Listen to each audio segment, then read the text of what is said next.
An interview with the community manager of Tailworlds, Captain Nust, has been released onto YouTube. Thus, I think it is time for another Quickfire Bannerlord update. First off, it talks about advanced controls. Now, we have seen a little bit like this in the trailers before and of course the gameplay. So much more complex formations and controls that you can do. It talks about the advantages of using things such as the wedge formation, going in and doing a lot more damage on the charge, especially with cavalry.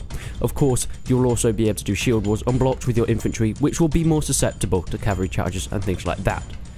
Also talking about multiple lords that will join you on the battles. We saw this in the gameplay, but it talks more in detail about it. Each minor lord will be given a unit or a couple of units that they can control, so you're not going to be commanding a whole army on your own. You can give each lord orders, and vice versa. If they are the commander of the main army, they can give you orders as well. The AI on the other team and your team will be studying the terrain at all times. They will work out what is the best way for them to gain the advantage in the battle and finally win it. They can choose hills. They can go in separate terrain that will give them an advantage in infantry combat or cavalry combat. And of course they can do flanking maneuvers, get their archers in certain positions, just do whatever it takes to be the victor of each battle. Momentum is a massive part of fighting with cavalry. May it be swinging with your sword or stabbing with a lance, the more momentum you have, the more damage you will do. Of course, after each swing, momentum will build up until you get more and more damage dealt with each blow.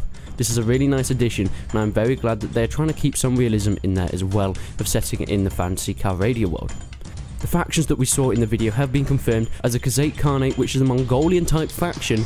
They go and invade and harass any of the factions on the world map, a lot like a type of Hunnic faction, especially as we see with their armor and their fighting style with their horse archers and things like that.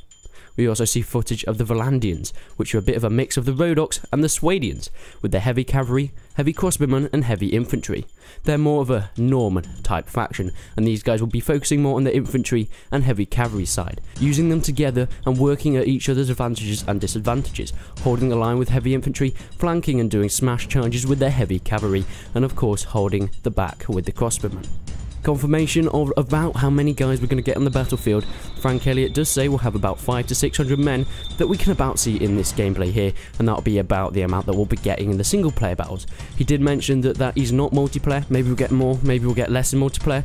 Seeing as it is multiplayer, we might not be getting more because of internet connections and things like that, but saying that in Warband, 150 was the max in battles in single player and 200 was the max in multiplayer, so we might be able to see about that. It could be more though in the single player because we don't have a definite max number yet, and until that happens we can speculate that it might go above 600 at some point. There was talk about the routing system, which we haven't really heard of too much. This is caused by heavy casualties in battles, but also is affected by the campaign map, whether your men have enough food, paid enough wages, and it will all affect the men's morale or not. I suggest there's going to be other things such as whether you're around them or your presence is going to be involved in some way, but you need to keep your men in high morale so they do not rout from the battlefield. And finally, talk about the quests in the campaign. This is a big part in progressing the story. Of course, this is not the main storyline that you might want to follow, but it all helps to build up to a big conclusion. It has the ability to choose your path, and you can choose who you want to improve relations with. There isn't a set way to do this, and of course, each decision has a different backlash or reward. This affects things like recruiting troops later on. Better relations mean if you go to find troops, someone who likes you more is going to find more troops and want them to join your army, so you're going to have better recruitment there. And of course, recruiting lords is pretty much the same. If you want them to join your own kingdom that you have started, you're going to have better relations with them, which means they're more likely to join. So early game, improving relations is extremely important.